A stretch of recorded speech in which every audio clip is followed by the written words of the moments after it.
Hello, hello. You are watching The Choice of a Young Voice. This is the series where we talk about the different choices that we make as young people in today's society. My name is Caroline Muche and I am your host. One of the most interesting choices that has been made, not just, today, but in this generation, is what we call women empowerment. It's been something that's happening all around us. Women are getting equal opportunities and women are striving, Women now have education. Women now can be CEOs of companies and are doing quite well in the communities today. However, are there effects of this women empowerment? This is what we'll be talking about today, together with our dear audience and guests, which I'd like to introduce at this point. We have here a powerful woman of God, Rachel here, and Paris, a lawyer, and she's here to entice us and help us understand what is women empowerment and how has women empowerment affected our society today. Together with our lovely audience right here, I'm sure you guys are excited to learn more about this, and you can't wait to ask your challenging questions, right? Yes. Yes. So, Paris, what is women empowerment? Thank you, Caroline. Women empowerment, we know who a woman is, the opposite of man. That is the female version of human beings, as we may say.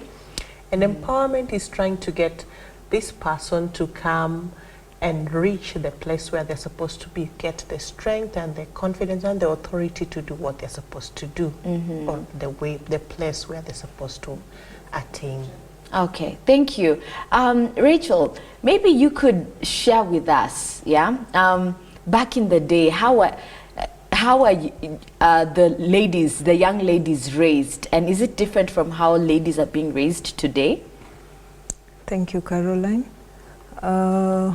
Back in the days, then a woman, a young girl was a girl.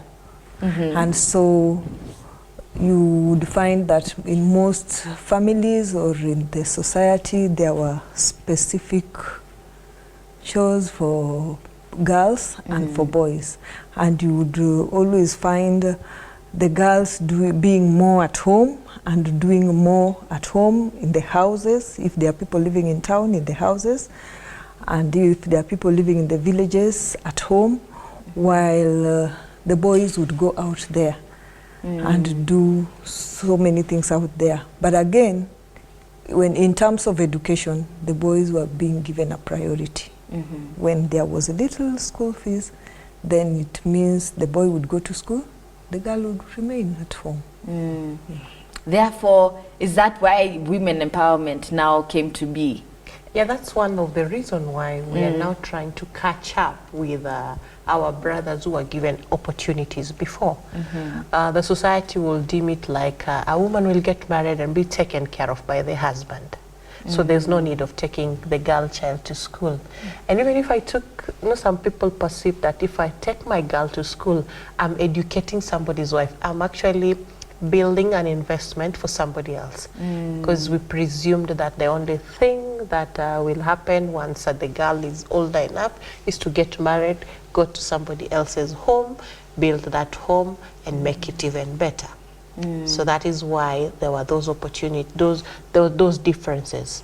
Again, the society just put it that the man is the leader and the woman is the follower. And there were those eventualities. Actually, by then, the society had prepared a way that if your husband dies, there is a way that you get into the family, another kin of the husband will take care of you. But we have found situations that now the economy might not allow this brother of your husband to take care of two families. There are those eventualities that you might not have planned for. But then also we are supposed to make decisions. My sister here will tell you that she has to make decisions in the house as a woman. She has to make decisions in church. She has to make decisions at the workplace. We want people to make proper decisions. One of the ways to equip someone with the knowledge or the ability to make decisions is to take this person to school. And so opportunities are opening up so that when we have to be in that opinion-making body, we are able to make opinion. Yes, thank you so much. So now that you know, the girl child was not really put as a priority when it comes to education and things like that. Now today everyone's going to school, right? Every girl child, or almost everyone, maybe. Now we have opportunities for ladies to do some of the things that we couldn't do, you know, back in the day. However, has that brought any, you know, challenges according to you, Rachel? Do you think? Thank you, Carol. I think it has brought some challenges. It has brought fear, a kind of fear among our sons, our brothers, our fathers, who are not prepared for this. So it has its challenges. We cannot deny that. It has its challenges. A woman being empowered has its challenges in the society, in the family, and positive and negative. How about let's talk about the positive? Let's start with the positive. Paris. Yeah, we have now women in leadership. I see my sisters, my mothers getting into political positions, the CEOs, as you have said. They are the decision makers in places where women would ordinarily not be. So that's one positive thing. And then they're also mentoring the younger ones. When a young girl sees, for instance, you see a woman holding a powerful position, like in a certain ministry which is considered powerful, the girl child is encouraged that one day I will also get there. It's a mentorship kind of thing that helps us to look forward to a better and brighter future. Those are some of them. And then we are also able to make decisions. You know, when you are empowered, when you are enlightened and you have an idea, you are able to negotiate for a better life for yourself, a better pay. When I go to the interview with my brother, we are able to say that we are both qualified. We all have the same experience. We went to school the same way. I'm able to negotiate for a better pay or a better position or something good. Thank you. Now, according to the Bible, God says that women are the weaker sex, right? How about we try to understand what that means? A lot of us sometimes like, what do you mean we are weak? What a man can do, a woman can do, you know. A woman did yesterday. What does it mean then to be the weaker sex? What do you think it means, Rachel? To be the weaker sex? I think it's just because Adam was created first and then the woman later. But not really weak per se, because a woman was created to be a helper to the man. Yeah, it means the man couldn't manage on his own. He needed help. Even God realized that he needed help. So it means if the woman had to be there, yeah, God had to give him a suitable helper. Yes. Yeah. Paris, what do you think? Maybe by the perception, when I am with my age mate can carry a larger load than me. Just because biologically we are told that our brothers' bones are heavier than ours, the physique. There are times when, yes, you might find women who are even stronger than men physically, but generally we told our brothers are stronger because of biological creations. And also sometimes they say weaker sex because sometimes we're told because men are more inclined to what they say mechanical aspects. That is how they are trained. They're more inclined to mechanical aspects, while women are more artistic. When we are looking for somebody to cook, we will look for Rachel. We won't look for my brother there and say. I hear that men make the best The chefs. best, yes. Yeah? So those are perceptions.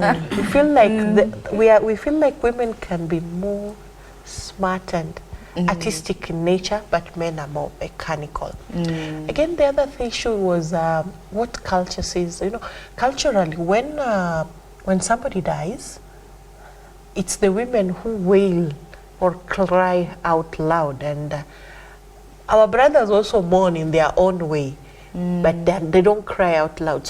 So when somebody sees like this one cries, and they feel like this one who makes a lot of noise must be weaker, while this other one is in control of their own emotions. I believe it's perception.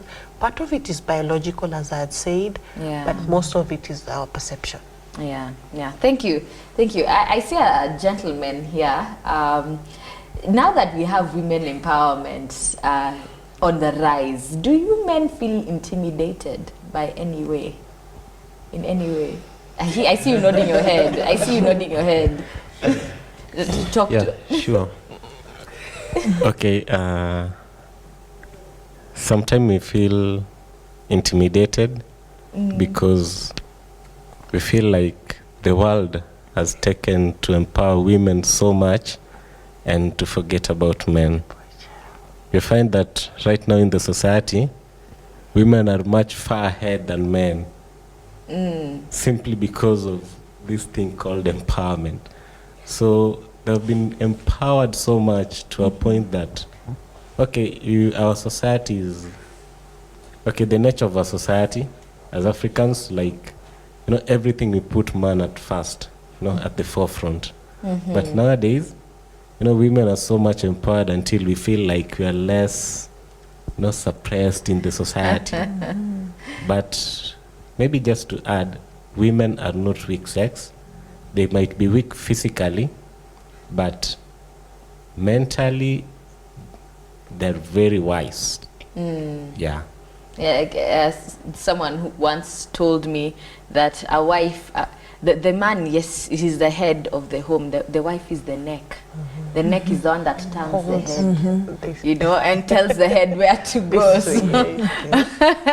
So what do you think about this now that, are there places where women are still suffering, even in today? Even in our country, there are so many places that women still suffer. Because one, we are inclined to believe in our culture. Our culture, most of us still know that it's the woman to do the house chores.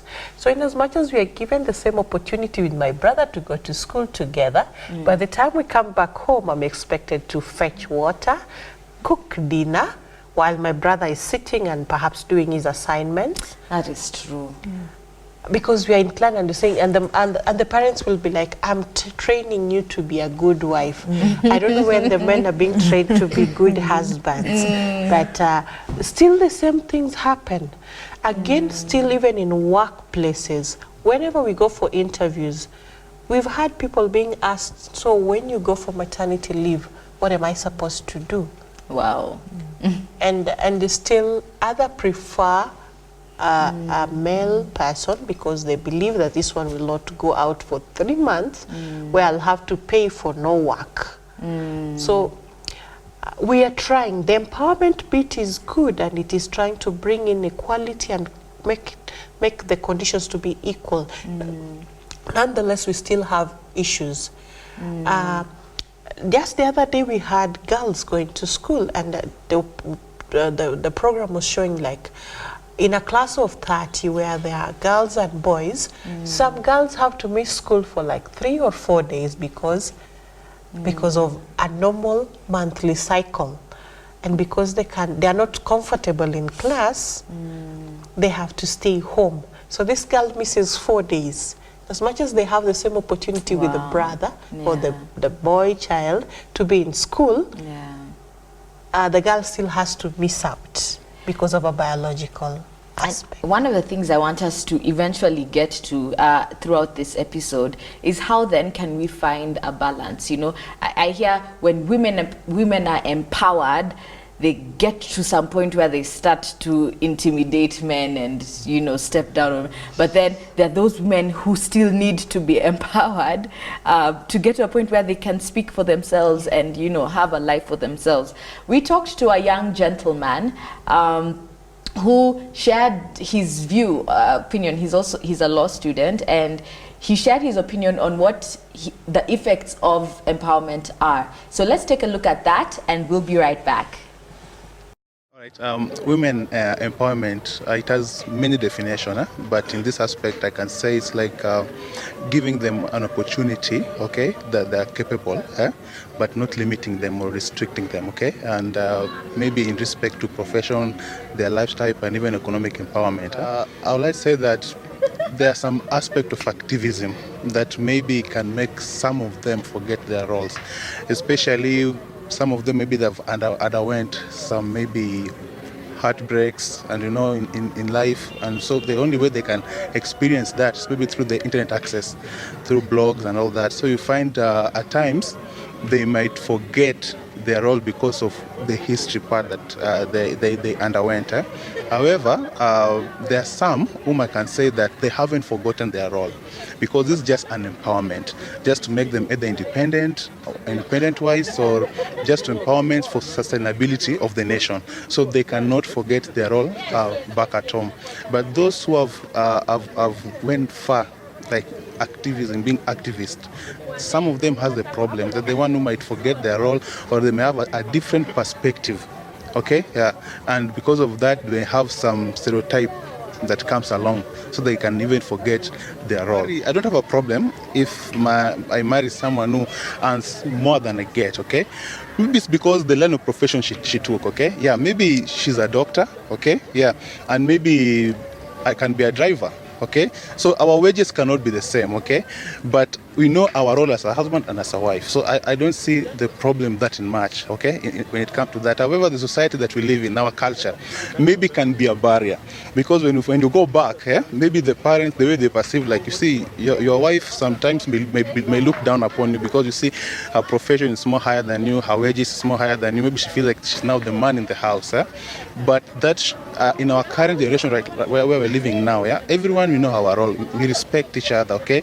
When that comes in place, there is no need of you worrying that my wife earns a lot, I earn less. What if sometimes, you know, these are employment. They're not, sometimes you may lose your job and your wife is still working.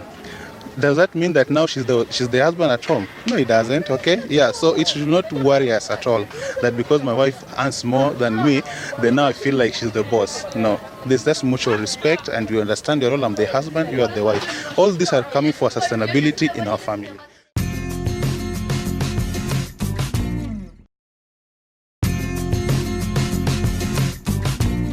Welcome back. That was very interesting to know the different opinions that people have on women empowerment. What did you think about that video we just watched? Rachel? He has shared more. He's John, yeah? Yes. What was his name? John? Yes. He has explained himself well, because he has talked about the financial or economic perspective, meaning that if the house, if he's married and he doesn't have a job, and the wife has a job, it doesn't mean he will not be a man or a husband. Yeah. So I think what I picked from that is respect, love, understanding in a family setup, a relationship, or whatever it is, that you should be comfortable, respect each other, love each other, and it will cover all the other things that will be in that relationship. As in, the man will not be feeling a lesser person, or the woman a lesser person. Okay, thank you. Thank you so much, Rachel. Moving on to our dear congregation. Any questions, opinions, based on our discussion so far? Yes, Norman. Yes, okay, thank you so much. I'm Norman from Kisumu. I would like to say that we are Africans, yeah, and we are raised, we are brought up based on the traditions and culture with beliefs that we have in them to be where we are today. And through that, we have the roles. And just from the clip as that young man just spoke, this women empowerment thing, to me, I feel like it's becoming an exaggeration. Another thing, this girl child thing. You see, you've forgotten your sons also. You're supposed to empower the boy child also. Not only girls are not the ones going to school, but also we have young boys who back in the village at home, they are the ones who have to take the cattle down to the stream. They have to go and graze these cattle and bring them back. Now they cannot also go back to school. Now you forget these young boys. Now you just want to focus on the girls alone. So through this girl empowerment thing, you feel like now, you see, the boy child is also being suppressed. He's being forgotten. I feel like they're really leaving the boy child out of it. Paris, what do you think about what Norman has just said? I am glad that Norman has said what so many people would really wish to say. But just one question that I may want us all to ponder. As you say, the African customs, we will live in a community for a long time until somebody gets married and you start your own other community. But your own society or family or something. But in this situation these days, I might be with my parents for some years, and there'll be a time when I'll be alone. Like all of us who've gone to college, we find that you live in the college setup without your parents, without your sisters, without your brothers. Supposing I only taught my girls how to cook, what will happen to my son up there? When I was in college one time, and this young man had never cooked. In fact, even in college, he used to depend on his college mate to cook. While he eats, he will buy food but not cook. So one day the college mate was away, had gone home, and we just saw our brother cutting the onions in the way that he thought will be cut, and tomatoes, and then took raw beans, and he was about to fry the raw beans. Then we were asking, "What are you trying to make?" He said, "I'm making a bean stew." And we're like, "Have you ever made one?" I always see my colleague just frying onions and tomatoes and putting something there. So men need to. You can imagine. So we just have to equip both of them. What we are saying as roles, family roles, those are put up by the culture, that let the woman do this, let the man do this. But because of the complexity of society, we now learn everything. I drive, my brother drives. Supposing I have a puncture somewhere in the middle of nowhere, how will I help myself when I have no basic idea of how to remove the bolts, how to bring in the new wheel?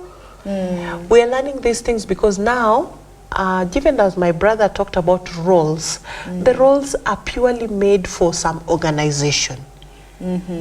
That's why I will take care of the child, and somebody else does something else, just for organization. There are things we can't change. I am the one, by the way we were created by God. I'll be the one carrying the child in the womb. I'll be the one giving birth. But when it comes to taking care of the child, the father can take care of the child. Suit the child to sleep, change the diaper, because these are just societal things, aspect. There are things that we cannot change because that's how we were created. But on these other roles, we can learn. Is there another lady here that wants to respond or say something? Yes. Okay, I beg to differ with my brother Norman, his point of women overlooking their roles in the household. So in as much as we live in a complex society, the best example we have today is Lulu Hassan, who sits in the studio with the husband. So we can't actually assume that Lulu Hassan does more of the work than the husband. whatever Lulu Hassan does is the same thing the husband does. So presumably, they go to the house at the same time, and we assume they've done the same job. So we can't really say that the husband is tired more than the wife. So let the wife go to the kitchen and cook and prepare everything and do everything. So being that they sit in the studio equally, doing the same job, then this kind of balance needs to be taken back at home because the wife does the same job. So the husband has a responsibility as a loving husband to help the wife also in the household chores. Yeah. And I think our focus right now is on young women, yeah? These young women. Because of this empowerment, the young women today being actually raised to embrace their roles? Or are there young women today who have forgotten their roles? They are just being raised to, go out for your career, do this, do that. Are there young women who no longer know how to cook, women who no longer know how to, do those things that, Rachel. That's a complex one. It depends on each and every family, your values and what you consider important for the child to know, because this young woman is your child. The young boy is also your child, and you want to both of them to grow up responsible people. So it depends on how you want them to grow as a parent. I have boys and I have girls. I'm educating the boys, I'm educating the girls. And their roles, just as we was talking, my sister said, there are roles that can be learned and unlearned, and there are things that cannot be changed. There are things that as a girl child should embrace, and there are things that a boy child should also embrace. So it depends on each and every family, but if I give an example of my family, I take all of them to school, and all the boys have to learn the same things that the girls are doing. If it is cooking, they will cook, and if it is washing, they will wash. Though generally boys have a funny way of, even you as a parent, you wouldn't really like the way they do things. So we would always go back to the girl. You can, those plates, just wash them for me. You leave out the boy child, because it will not come out as well as if the girl did it. But we want the boys to learn the same things the girls do, and the girls to learn the same things that the boys do. But there are those specific roles, the ones that the boy was designed for, the girl was designed for, as in the girl carries the pregnancy. Those ones, you cannot change that one. It is just natural that the girl will carry the pregnancy. The girl will breastfeed, the boy will not. We cannot breastfeed. So if you go as far as teaching your girl that, okay, when you have your child, this is the way you will hold the child when you breastfeed. That one, the boy will, what will he do?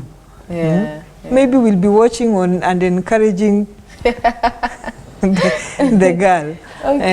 But I think they should both learn those things that when they go out there, help them both. Cook. Like you started by saying, women were created to be the helpmeet, meaning I will help you at work, in the kitchen, in the everywhere. My job is to help. Right? Let's hear another question here. Okay. I'm Josh from Kisumu. I have a question, 2 questions. My first question is, are women enemies of themselves in this process of empowerment? Because we find one area that so many people are trying to empower women is on leadership. But we find women, we have very few women in leadership, and they don't get that full support from their fellow women. Secondly, there is, women are empowered in both sectors. We have the political sector, the economic sector, and the social sector. But it seems like so many organizations that are doing women empowerment have really concentrated on economic aspect. But it's like they're shying away from the political and the social aspect. I also wanted to know why. Then my third question and the last is, FGM is one of the biggest problems that is facing our country, Kenya, in some of the communities, and is really affecting the girl child.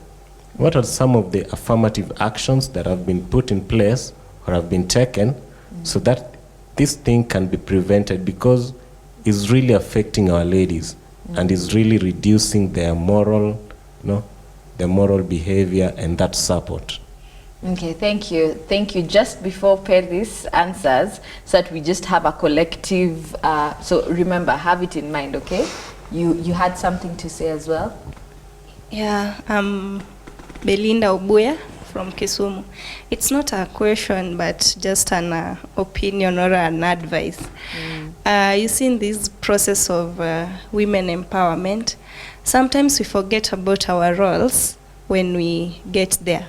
But I think these things our parents do also contribute for us to forget about our roles. Like in this generation, you find we are so much into house helps that we can't even do things at home.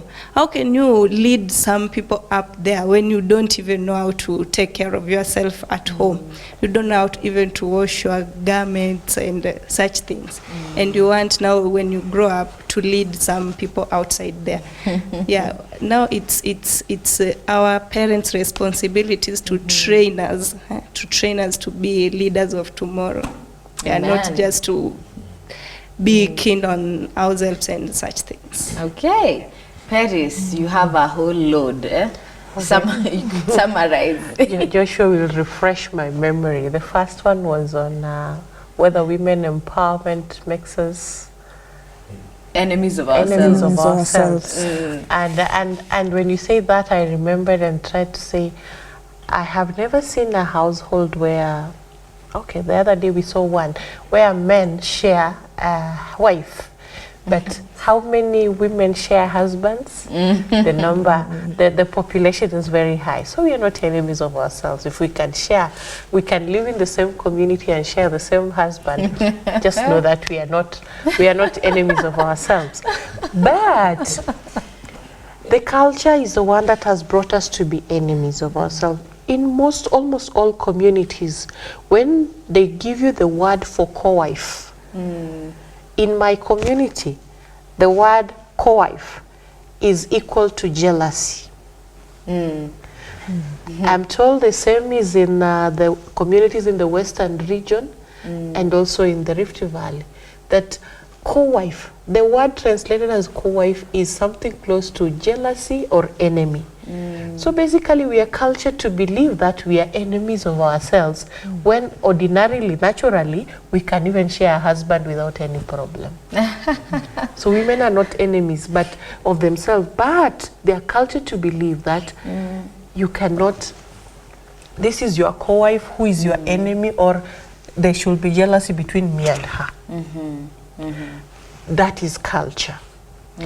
And then the other reason is also culture again, which tells me that a woman's place is not in the corporate world, in the leadership sector, it's in the kitchen. So when I'm cultured that way and I find a woman wanting to lead and I'm like, what is she going to offer when she should be preparing food for her husband? The roles that we are saying that have to be done. So I feel like, no, I'll be doing some injustice by electing her into a position of leadership when her house will be crumbling down. And so I'm feeling like it is my duty to help the husband to have a wife closer. So I don't elect the women, but it's just culture. And hence then, I hope she's answering your questions as well. If we start getting into FGM, I think that's another, another episode. It's another episode. But in a small line, just know that women have advocated for laws against female genital mutilation. Women have also spearheaded, together with other organizations, to create awareness on the effect of female genital mutilation on women, their development, and even the family setup, because it affects the family. Yeah. Now, I think I missed one question. Is there one that I've not answered? Economic empowerment. Why are we so much focused on economic empowerment? We have to start somewhere. We have to start somewhere and get some other place. But all in all, when you're economically empowered, you are able to negotiate for many things. Because you're able to finance yourself, like coming to this place will make that I had to have some transport. When I have that transport, I'm able to reach where I'm supposed to get. When I have that economic power, I am able to attain certain things. So we have to start from somewhere. I believe the programs are geared to starting somewhere. Because when you're going to get into political leadership, there will be the bit of campaign, which has to be financed with money. When you don't have that money, you will not get there. So we're starting. Thank you, Paris. Because of time, when we come back, we're going to address the issue this young lady has brought up, of house helps, and now the young ladies are not being trained to, accept their roles as the roles that were given to women, So we're going to address that just when we come back. So stay with us and let's learn more together.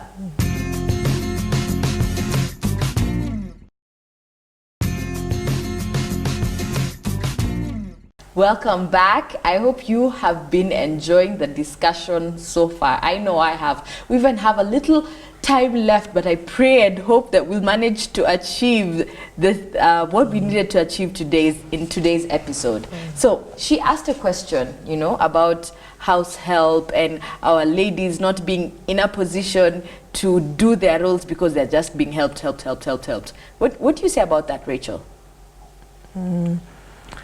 It's not bad to get some help, because you get help because you cannot manage everything on your own. Maybe you have a lot on your plate and you cannot manage to do everything on your own.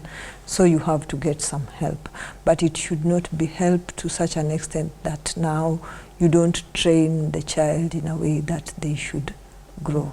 That they will just be, this girl grows up not knowing even how to wash their inner garments. That is now not good help. At a certain stage of life, you should now train the child on how to do this and do that and do that. But again, not putting so much pressure on the child or on the girl or on the boy, even though you train them to learn what they should learn that will help them later in life. Because the reason why I say that in life you find that today in your house, in my house today, my child we can have a house help, but later in her life she might not afford even to pay a house help.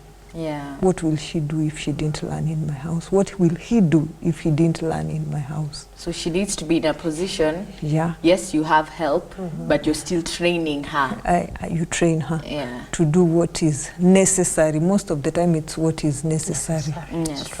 Paris, do you have any addition? House help is not a replacement. The person who assists us is not a replacement, but somebody who comes to make work easier. I should not, as a woman in the house, pretend to get this house and take care of my children and I am completely absent. There are those roles, yes. Even there are those God-given roles that no one else can replace. I will be mom, this other person will be auntie. So you can't change that. And so you shouldn't get an excuse to completely be absent. And what I was trying to, what I'm trying to say is that somebody has to be equipped to be all round. Yes. I am intellectual enough to do my calculations and make my budget, but I also have the time to make myself a cup of tea. you are able to survive in any given situation. Yes. Yeah. So in a nutshell then, the empowerment should be able to help a girl child, you know, be the Proverbs 31 woman. Proverbs You 31 know, woman. all-rounded. All-rounded. She economy is good, business is Business is doing good. well, household is doing well. She's the person who has wisdom, you know, and she even makes her husband to be in a certain caliber. Yeah. Because she's wise enough. Yes. Okay, thank you so much for being here and for the discussion that we've just had. We've learned a lot. Have you enjoyed the discussion? Yes. I know I have. Clearly there's a challenge, you know. At the end of it all, we need to be able to find that balance, you know, embrace empowerment, but not to the point where we forget the roles, you know. For if you're raising a girl child, like her concern was, you know, don't raise a girl child to be in a place where she just, you know, she's doing well in school, but at the end of the day, she doesn't know how to wash her own clothes or doesn't know how to do certain things that are important for her to learn. So I pray that we will all be able to embrace empowerment in such a positive way that it will help both boy child, girl child be better people in society and prepare them for the kingdom of God. Thank you so much for being with us, for watching this episode. God bless you and see you next week.